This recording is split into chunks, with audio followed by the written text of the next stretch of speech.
We moved to China back in 2015. At that time, we sold our 2 cars that we had in America. Then I talked to my American friend and he highly suggested that we live in Kaohsiung. I also love the food here, but most of all, we love the people here. We're so excited to be here in Taiwan. Today is a special day. In the mail, I got 4 passports. We have been waiting for 6 months to get our visas. A week from today, we're gonna be flying to Taiwan. How do you feel about going to Taiwan?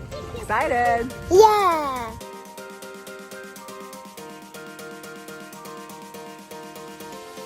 Hello. Hello, 你要讲话吗？Hello.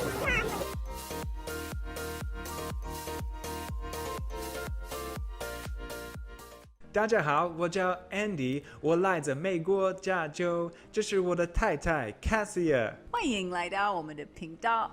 今天我想分享一下为什么我们家选择搬到台湾的故事。接下来我会用英语分享。So when my wife and I were in college, we both got really interested in East Asian cultures. We went to the University of Texas at Arlington, which is one of the most diverse universities in America. At our university, we made a bunch of friends from all over the world, including Korea, Japan, China, and Taiwan. One summer, I decided to study abroad for 2 months in Shenyang, China. There, I got to study beginner Chinese language and culture. After that, I kept wanting to take trips back to China and went several times. I started thinking about living in China for a longer period of time, but I really wanted to get married first. Thankfully, I met Cassia and fell in love with her. Andy and I have so much in common. We really love meeting people from all over the world. We love different foods from all over the world, and we love practicing our Mandarin. I studied Mandarin a little bit in college, and I also became an ESL teacher after I graduated. We lived in California after we got married, worked there, and then God brought a new opportunity to us.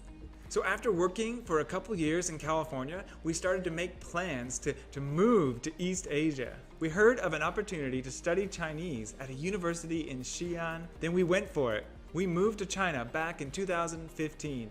At that time, we sold our 2 cars that we had in America, and when we arrived in China, we bought 2 electric scooters instead. We really enjoyed the time we spent studying in China.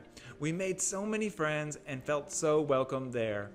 A year and a half ago, we came back to America to have our second daughter, Esther. But What's the baby's name?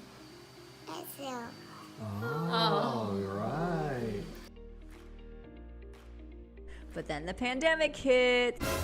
So we ended up staying in America a lot longer than we expected and kind of waiting to see what God's plans were for us. Once we got stuck in America, I had a lot of time to think about where we should live next. Since we are both Christians, we also wanted to pray and ask God to show us what we should do. Then I talked to my American friend who had lived in Taiwan for a couple decades, and he highly suggested that we live in Kaohsiung, and he helped me find a job opportunity here. We finally got our visas in May 2021. We packed up our family and moved here, but it was right before the level 3 measures came into effect. So it's been a really interesting last couple months, and we're really looking forward to the future as we continue to settle down here. So I just started my new job here. I work for a Christian church. This church has a fun mix of both foreigners and Taiwanese. It has a friendly atmosphere and lots of young people as well. I sometimes teach at the church, and I also help lead some of the church activities, including some free English clubs. Even though we're in a pandemic now, we are still so excited to be here in Taiwan. Being from California originally, I feel so at home with the oceans and mountains nearby. I also love the food here, but most of all, we love the people here. So my hope for this channel is to be an inspirational vlog. I hope to inspire you to make your English and your life a little better than yesterday. I hope that you will become confidently bilingual. Also, I'd love to share with you some helpful perspectives on life, some things I've learned along the journey of life. I hope this channel will help me improve my Mandarin and help me learn Taiwanese culture. While I can speak Mandarin okay, I am not yet confidently bilingual, but that's my goal. You can help me practice my Mandarin by interacting in the comment section, and hopefully we can meet some of you and chat with you as well. To my non-Taiwanese friends watching, I hope you can join me in my adventure of learning Mandarin and Taiwanese culture.